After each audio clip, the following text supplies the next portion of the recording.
அண்மை செய்தி. தாய்ப்பால் விற்பனை தொடர்பாக சென்னை அரும்பாக்கத்தில் உணவு பாதுகாப்புத் துறையினர் சோதனை மேற்கொண்டு வருகின்றனர். அண்மை செய்தியாக பார்த்துக் கொண்டிருக்கிறோம். தாய்ப்பால் விற்பனை தொடர்பாக மருந்து நிறுவனத்தில் சோதனை மேற்கொள்ளப்படுகிறது. இதுகுறித்த கூடுதல் விவரங்களோடு செய்தியாளர் கோகுல் நம்மோடு இணைந்திருக்கிறார். பேசுவோம். கோகுல், இந்த குறிப்பிட்ட சோதனையை பற்றியான முழு விவரங்கள்.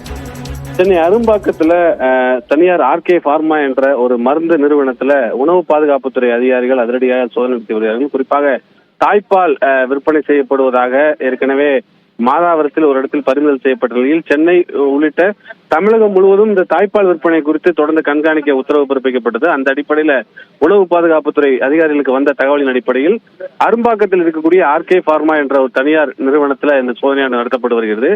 முறையாக அனுமதி இல்லாமல் பதப்படுத்தப்பட்ட தாய்ப்பாலை விற்பனை செய்வதாகவும் அதே போல தாய்ப்பாலை பவுடர் செய்து விற்பனை செய்வதாகவும் வந்த தகவலின் அடிப்படையில உணவு பாதுகாப்புத்துறை அதிகாரி, குறிப்பாக சென்னை மாவட்ட அதிகாரி சதீஷ்குமார் தலைமையிலான அதிகாரிகள் இந்த சோதனையில் ஈடுபட்டு ஏறக்குறைய நூற்றுக்கணக்கான தாய்ப்பால் பாட்டிலோடு பறிமுதல் செய்யப்பட்டிருக்கிறது. அதே போல பவுடர்களும் பறிமுதல் செய்யப்பட்டிருக்கிறது.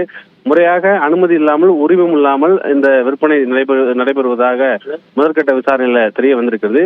பறிமுதல் செய்யப்பட்ட அனைத்து பவுடர்கள் மற்றும் பால்கள் ஆய்வுக்காக சோதனைக்கு அனுப்பப்பட இருப்பதாக உணவு பாதுகாப்புத்துறை அதிகாரிகள் தெரிவித்திருக்காங்க. ஏற்கனவே பொதுமக்கள் தகவல் தெரிவிக்கலாம் என்ற அடிப்படையில் பல்வேறு தகவல்கள் உணவு பாதுகாப்புத்துறை அதிகாரிகளுக்கு வந்து கொண்டிருக்கக்கூடிய நிலையில் தற்பொழுது இந்த அரும்பாக்கத்தில் இருக்கக்கூடிய ஆர்கே பார்மா என்ற தனியார் நிறுவனத்தில் இந்த சோதனையானது நடத்தப்பட்டு வருகிறது.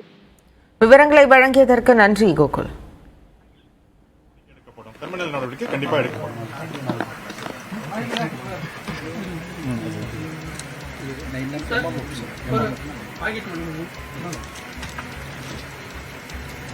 பவுடர்